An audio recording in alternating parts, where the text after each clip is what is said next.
quand on a l'impression que ce qu'on a à dire n'est pas intéressant. Quand on a l'impression, en fait, que ce que je ressens n'a aucun intérêt. Alors, bien souvent, c'est parce que dans l'enfance, on m'a appris à me taire. On me disait « Oh, mais tais-toi, arrête de te la ramener, arrête de nous raconter des histoires. Dès que je vais raconter ce que je ressens, on va me dire n'importe quoi. » Voilà, on m'empêche de m'exprimer. Ça se fait pas, ça se dit pas. Parce que bien souvent, les parents ne l'expriment pas, la famille, parce que ça ne se fait pas. Sous-entendu derrière, si j'exprime mes émotions, je suis faible. Je ne suis pas parfaite. Ou je ne suis pas assez fort, assez forte. J'associe souvent l'émotion, mon hypersensibilité, à de la vulnérabilité.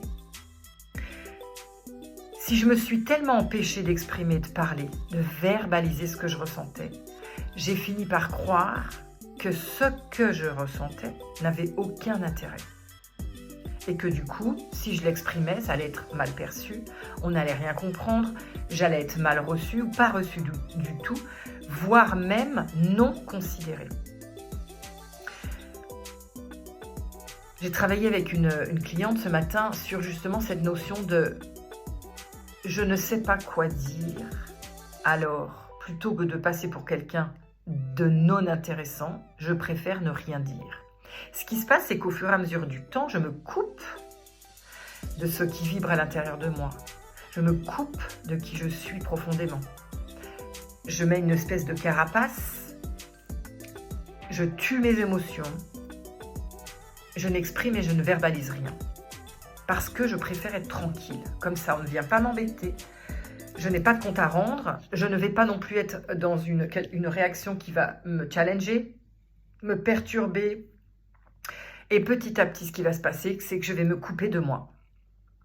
Je vais avancer comme ça, je vais me couper de moi. Et un jour, pow, il y a quelque chose qui va immerger, c'est-à-dire une constatation que je ne vibre plus, que je suis coupée en deux, complètement dissociée. Je ne ressens plus, à moins d'être dans une intensité, c'est-à-dire, c'est quand je suis dans la colère, quand je suis dans une émotion très forte, que je vais sentir quelque chose.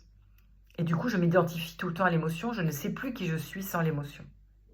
Je me fabrique à partir de l'émotion. Tout ce travail de verbaliser, de raconter, de sentir ce qui émerge comme émotion à chaque fois et d'aller la conscientiser, la ressentir dans le corps, de lui donner un symbole, une image, écouter son message, ça permet de s'en débarrasser. C'est-à-dire que je ne m'identifie plus à elle. C'est une histoire que je me suis racontée par rapport à elle, mais je peux rester dans mon côté instinctive, sauvage. Ce que je ressens vraiment dans mon corps, dans mon cœur, cet instinct, cette intuition qui n'est pas l'émotion. Et quand on est hypersensible, bien souvent on croit que c'est l'émotion qui nous rend vivants. Alors on s'identifie tout le temps à l'émotion. Sous-entendu, l'intensité de ma vie va être liée à l'émotion. Alors que non, c'est le vivant en moi. C'est où ça vibre simplement, instinctivement. Cet animal sauvage qui est là au fond de moi, qui reste complètement aligné avec ses sens, mais qui ne laisse pas le pouvoir à sa tête. Exprimer vraiment sa voix, sa parole, ça permet de reconnecter à toutes ces parts de soi qu'on a planquées, qu'on a tues et qui finissent par nous tuer.